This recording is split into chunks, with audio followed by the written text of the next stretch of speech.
I'm so pleased that I was able to come here and learn so much about Providence this afternoon, thanks to members of the Providence Preservation Society and also people from the city government and the Providence Revolving Loan Fund, who took me on a tour of the city and showed me the great things that are happening east side, west side, in the I-95 redevelopment district, and in other neighborhoods. So I really did get a sense of what a special place Providence is and why preservation matters so much here, and the distinctive character that Providence has that makes it unlike any other community in the United States. So again, I'm very grateful to be here.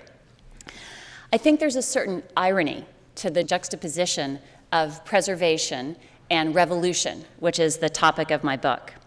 I think the tension between those two things is something that Providence and a lot of other older industrial cities are grappling with.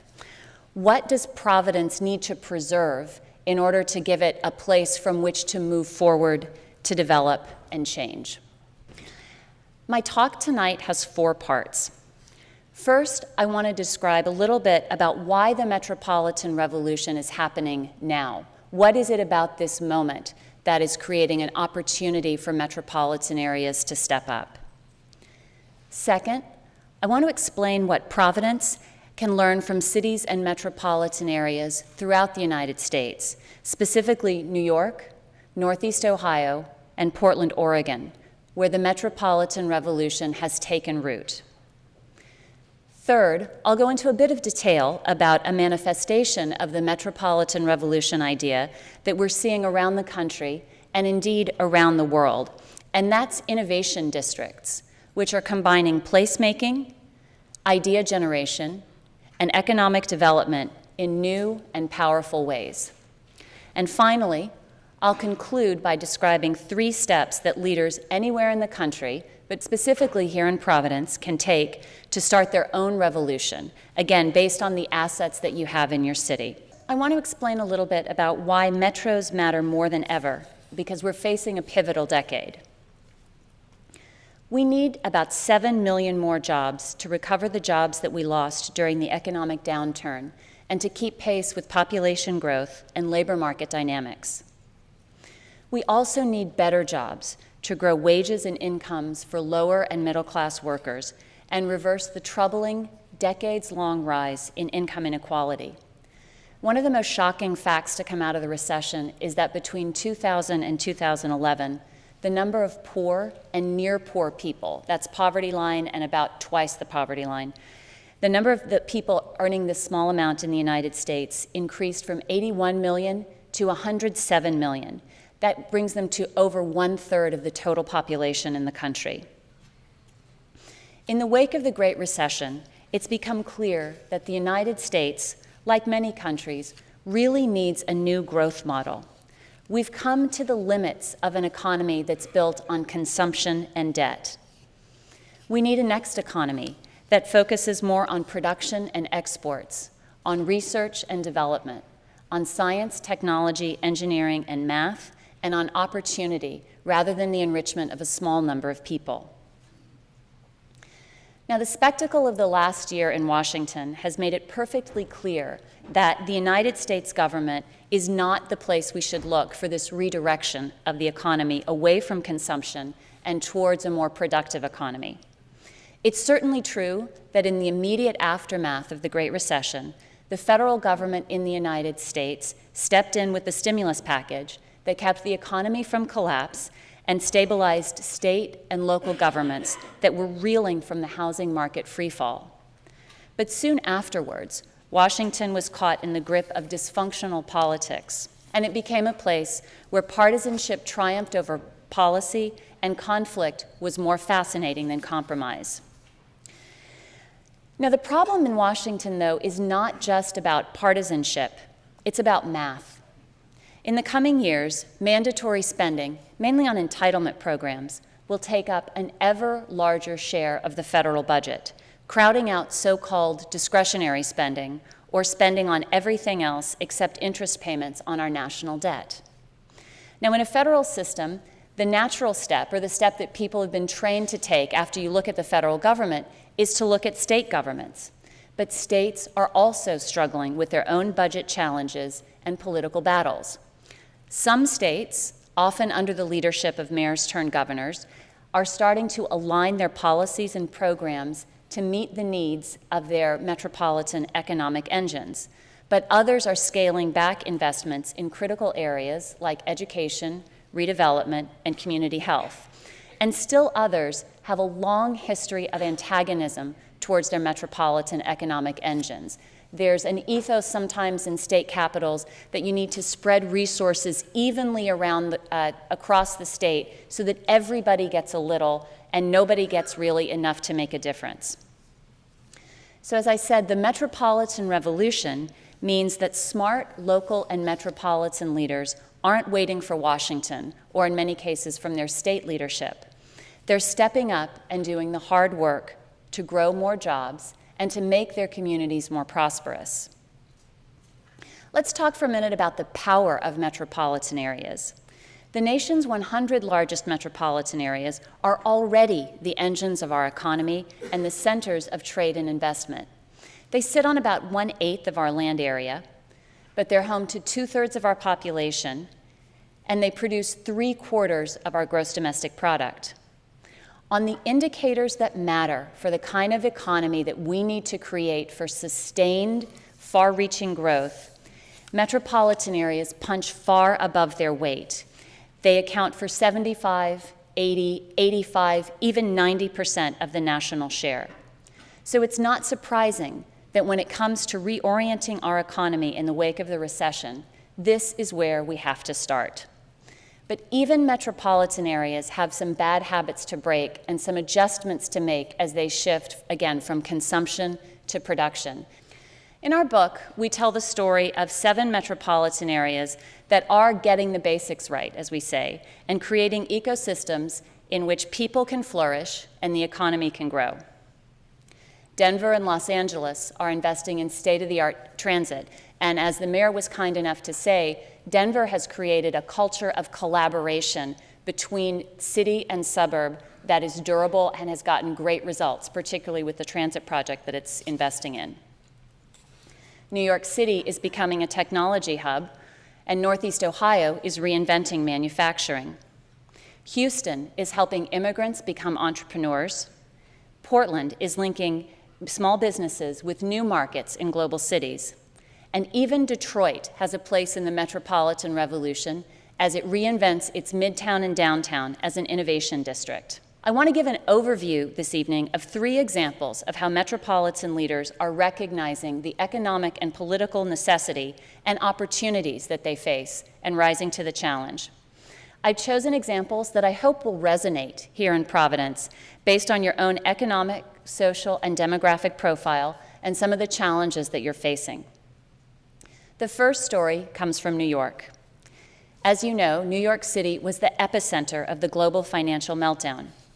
City leaders before the crash had thought, yeah, we probably do need to start rebalancing our economy to be less dependent on the financial sector, but we'll do that later. The Great Recession made this rebalancing not just a good idea, but an urgent necessity.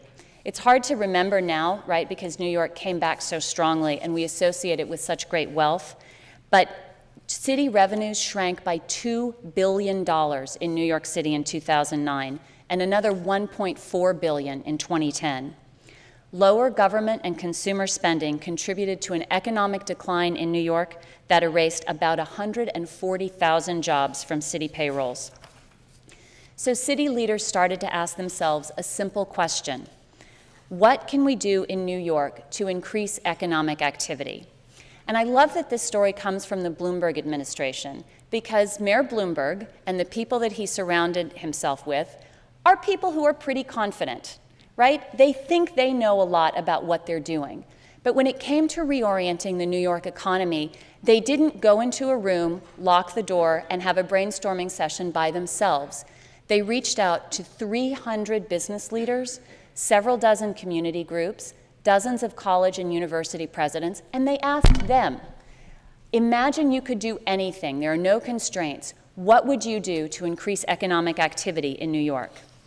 The answer they heard over and over again was, New York needs more technology talent.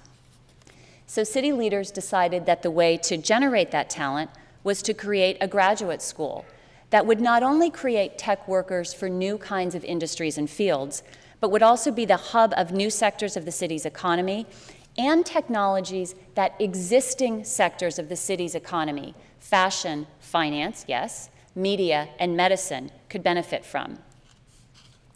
In December 2010, the city and the New York City Economic Development Corporation launched an international competition to bring a new science and engineering graduate school to the city. Between December 2011 and April 2012, the city announced 3 applied sciences campuses. And after we got this presentation perfected and put all this information in the iPad app, the city threw us a curveball and announced a 4th applied science campus that's associated with Carnegie Mellon University and Steiner Studios at the Brooklyn Navy Yard. The city leveraged about $130 million, mostly for site improvements, to attract about $2 billion so far in private investment. All told, these schools are expected to generate about $33 billion in economic impact, more than 48,000 jobs, and nearly 1,000 new companies over the next 30 years. The Applied Sciences graduate schools will help New York strengthen existing clusters and seed new ones in urban transportation, energy-efficient buildings, and city design.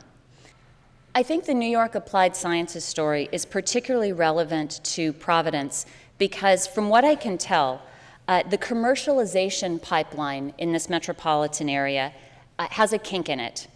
While you have a lot of innovation inputs like federal research grants and outstanding research institutions, your patent rate lags the US average.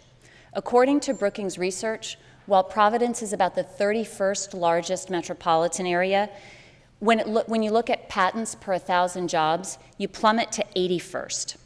That suggests that there is that there is room for a lot more commercialization of the research and development that's going on here. Just as New York's economic development team did, Providence's leaders need to open up the innovation pipeline. I'm not necessarily suggesting that you copy the applied sciences model wholesale. Generally, places that copy don't succeed. You have to adapt and tailor. But you could think more broadly and more boldly about new ways to connect research to marketable products. The Knowledge District, I think, could be a big part of that effort, and I'll talk about that a little bit later on in my remarks. New York City's economic transformation was led by a strong mayor with close ties to business leaders and an outsized international profile. And that's why the Applied Sciences competition was successful as an international competition. In other places, though, the Metropolitan Revolution is led by leaders from other sectors, including philanthropy. I spoke earlier about the need to shift away from a consumption-oriented economy towards one oriented more towards production and exports. And that includes making manufacturing a part of the metropolitan economy. Many people believe that manufacturing is dead and gone. It's a thing of the past. It's an economic millstone. It is certainly true that manufacturing in highly developed economies has changed dramatically and is unlikely to be on its own a huge source of employment. But there's still an important role for this sector in a metropolitan economy. And that's because manufacturing and innovation, which we used to think were two entirely separate things, turn out to be closely intertwined.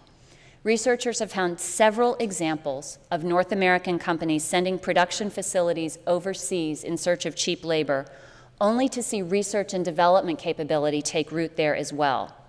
This happens because new ideas for products and processes are not only coming from scientists in office suites and laboratories, but also from the men and women who are working with their minds and hands on the shop floor.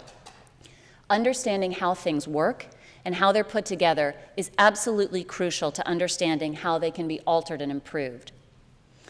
The northeast corner of Ohio is home to several metropolitan areas, Cleveland, Akron, Canton, and Youngstown, that were hit very hard by deindustrialization, somewhat like Providence has been.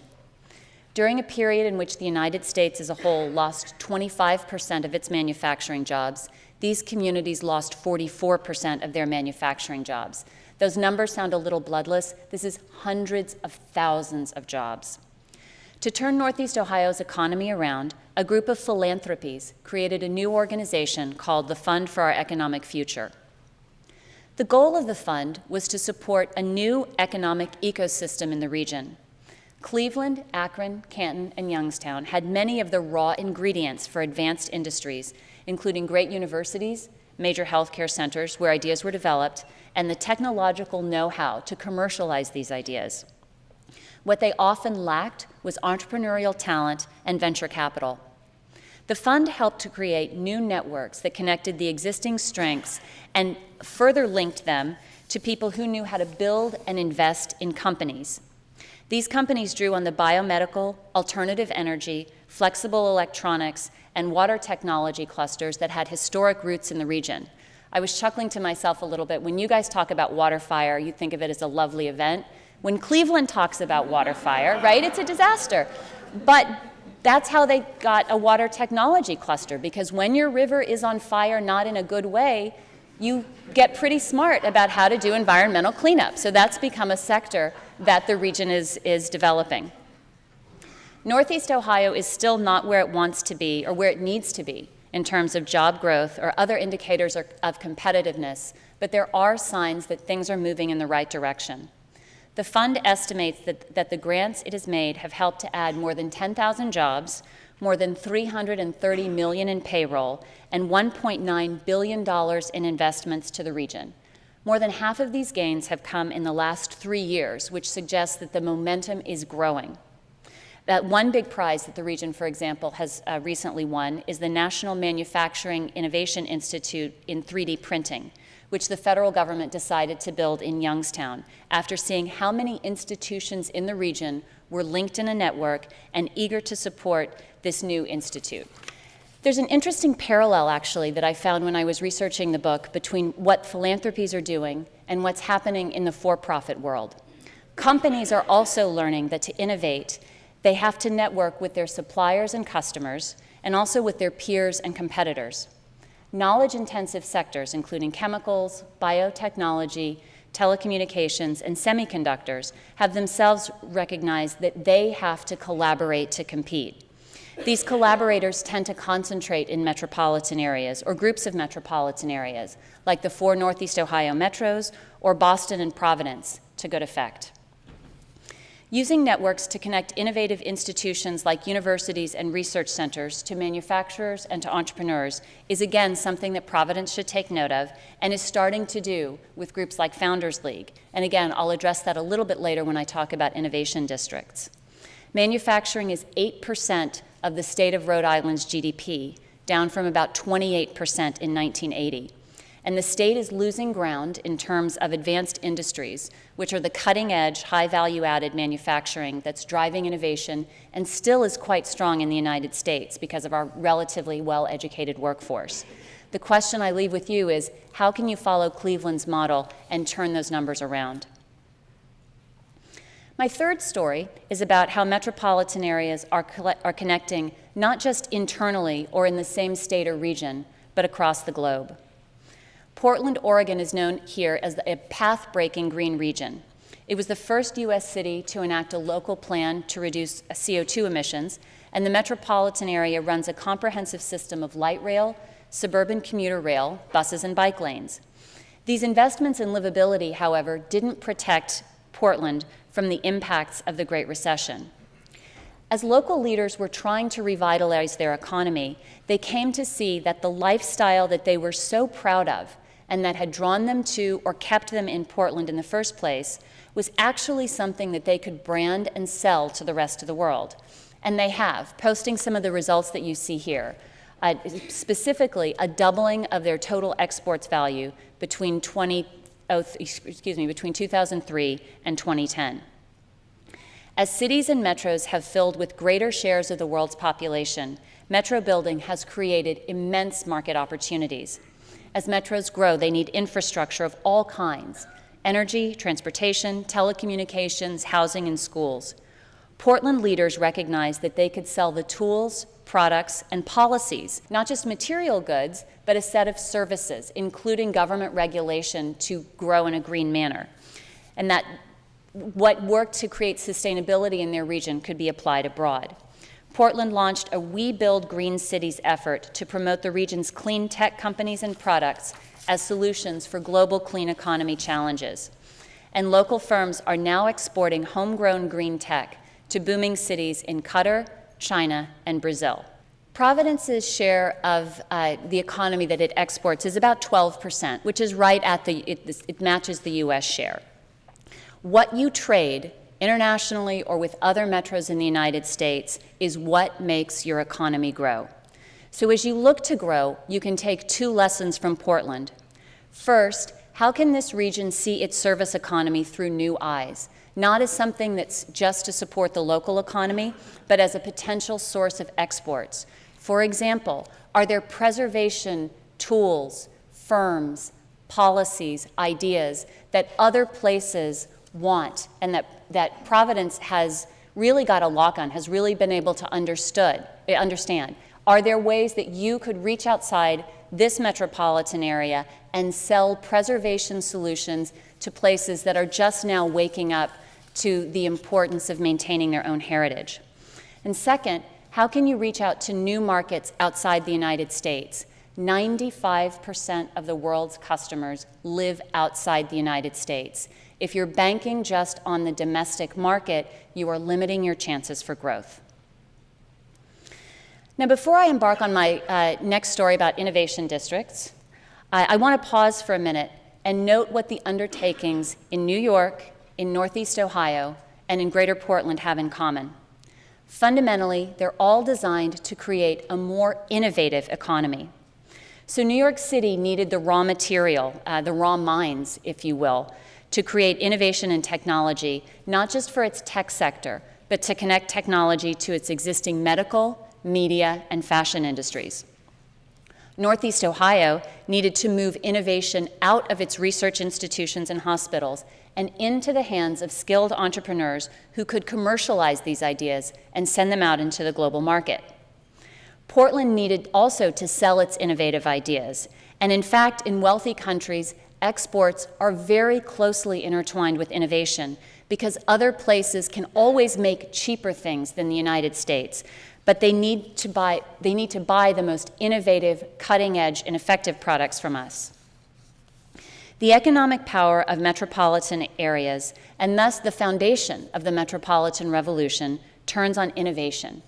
And it turns out that innovation and density, which is the hallmark of cities and metros, are a perfect match for each other. And this brings me to one of the exciting developments that we've seen on the ground in just the last few years, which is innovation districts. In the 19th and early 20th centuries, in Manchester, in Torino, in the Ruhr Valley, and in the industrial Midwest, and in parts of New England, we built industrial districts, characterized by a high concentration of industrial enterprises commonly engaging in similar or complementary work. In the mid and late 20th century, in Raleigh-Durham, in Silicon Valley, in suburban Washington, we built science and research parks and corporate campuses, which were spatially isolated, accessible only by car, and these places put little emphasis on interaction or place-making amenities. So innovation districts are in effect the successor to these purpose-built zones. This is a relatively new term, innovation district. I know you guys have been talking about your knowledge district for a little while, so you were on the cutting edge there.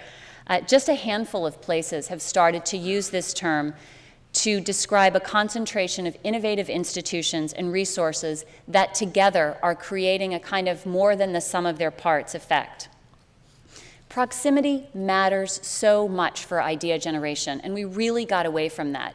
Universities, right, like Brown, like RISD, always understood that idea, right? That's why they drew bright people to campuses. And they put them together, not just in classrooms, but in student unions, in all of these other, in quads, in all of these sort of interstitial places where people could meet, connect, invent Facebook in their dorm room, that kind of thing. Somehow we decided, though, that when people turned 22, 23, 27, depending on their tenure at the university, that they became totally different, and they could create ideas in these sterile boxes or in cubicles. And we're realizing that's just not true. Innovation districts are starting to appear in the United States around universities, like Kendall Square near MIT, near University City, which complements Penn and Drexel, and in downtown Atlanta in the area near Georgia Tech. We're also seeing a model of innovation districts coming around unused waterfronts. So that's happening in Boston, in Seattle, and at the Brooklyn Navy Yard. We're also seeing science parks, the epitome, right, of this mid-20th century isolated form of innovation, reinventing themselves. So Research Triangle Park is undergoing a big master plan overhaul so that it will become a more collaborative, connective, urban-like space and attract younger workers and innovative firms. Even Detroit has a nascent innovation district. Now, when most people see Detroit, what they look at is what's not there. They only see what's missing, right? They see the vacant land, they see the abandoned buildings, they see the eerie emptiness of a city that was once home to 1.8 million people and now holds less than 700,000. But Detroit does have density and innovative economic activity concentrated in two neighborhoods, downtown and Midtown. About 37% of the jobs in the city of Detroit are in these neighborhoods, which take up only 3% of the city's land. An entrepreneur who grew up in one of Detroit's suburbs has invested $1 billion, that's with a B, $1 billion in downtown office buildings. Approximately 10,000 new jobs have come to downtown in the last 2 years. People on the ground suggest that the biggest surge in jobs has been in the last year or so, again, indicating that this area is gaining momentum. From 2009 to 2011, the city as a whole lost jobs, but Midtown and downtown saw a 5% jump in jobs. Thousands of new workers are now downtown from companies that relocated from the suburbs. All of this was happening as the city was on the precipice of bankruptcy. And now that bankruptcy has actually happened, a lot of the leaders in Midtown and downtown say that they think it represents a fresh start for the city. So these people weren't necessarily surprised by the bankruptcy. They were not going in, imagining some magic turnaround. They knew how tough things were in the rest of the city. They still believed that Midtown and downtown were worthy investments. So the innovation institutions that are in Midtown and downtown include hospitals, businesses, higher education and design centers, business incubators, clusters of technology and creative firms, plus resources for entrepreneurs and new businesses. The new M1 rail line will soon link downtown and Midtown and could serve as kind of a circulatory system for this emerging innovation district. The density of these innovative institutions and companies leads to new businesses, new products, new export opportunities, and new jobs. Over time, this economic activity and the new apartment buildings and retail strips that it draws will spread over into surrounding neighborhoods.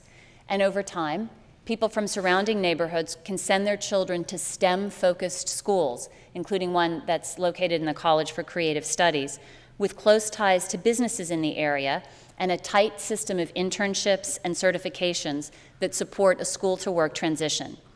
This is how the Detroit economy could, slowly but surely, regain traction. So the places that we highlight in our book, right, ranging from New York and LA, right, clear economic powerhouses, to Houston, a very fast-paced, constantly renewing itself economy, but also including places like Detroit and Northeast Ohio, are meant to suggest that the Metropolitan Revolution can take root anywhere. Right? There's no place that's too small to benefit from it. There's no place that's too large to need it. And we think that the Metropolitan Revolution depends on three key elements. The first is creating a network. That's people who take ownership and responsibility for economic and social progress. Unlike national governments, and even local governments all too often, which tend to operate in silos, metropolitan areas are networks of leaders working together. In some places, it's a mayor or a governor that convenes a metropolitan network, but that's not always the case. As the example of Northeast Ohio, and even, or especially Detroit shows, others can step in. Business groups, CEOs, or leaders of universities and civic groups and philanthropies. It's very important to understand that metropolitan areas' power comes from the fact that they are not only governments. Government is an important actor, but it's not the only actor in turning around an economy and in linking a metropolitan area. Now, I want to look at all of these steps through the lens of innovation districts, because I think that's especially appropriate for the audience here, since it links economic activity with the kind of careful placemaking and respect for the power of heritage, walkability, and density that you've all demonstrated in Providence. So if you look at how innovation districts take shape, there are several models of networks that are behind successful districts. There's the model of RTP, Research Triangle Park, where you have one entity that's really running the show, and other places are kind of contributing to an atmosphere there, but it's RTP that is making the decisions about how things will grow and develop. You can see a looser model in Philadelphia with the University Science Center. There are a lot of institutions, specifically Drexel and the University of Pennsylvania, that are heavily invested in the University Science Center. This is not the only thing that they're doing, but University Science Center is where they come together and make shared investments. In Detroit, you have an even looser confederation of institutions that are pursuing independent goals without explicitly shared institutions or spaces, but with a shared commitment to re-energizing Detroit and getting their nascent innovation district off the ground. Whatever form this network takes, it has to be charged with big picture thinking and an almost micromanagement approach to details. It has to be able to gather actors for discussion and clarifying what their self-interest is and inspiring a shared vision. And the shared vision is actually the second element of what it takes to start a metropolitan revolution. This vision has to be rooted in sound economic thinking and local data and evidence. Every metropolitan area has a special advantage or unique offer, and this is something that Aaron Wren, who's the author of the excellent blog Urbanophile and a new ebook, talks about over and over and over again, I think, until people will finally get the message. They have to understand that Detroit is different from Denver, Pittsburgh is different from Phoenix, and if you try to be the next anything, you are likely to fail. We often refer to that neglected urban economic thinker, Dolly Parton, who once said, we think, the secret to success is to find out who you are and to do it on purpose. Research, data, thinking will help you understand who you are. And what you have to do is build on that vision, right? What will make you the place that people have to be in 10 or 20 years to start their business and realize their dream? Why will they come to Providence as opposed to Pittsburgh or Indianapolis or Boston or Hartford? When we think about innovation districts, this idea of vision has to take account of three kinds of assets: economic, network, and physical.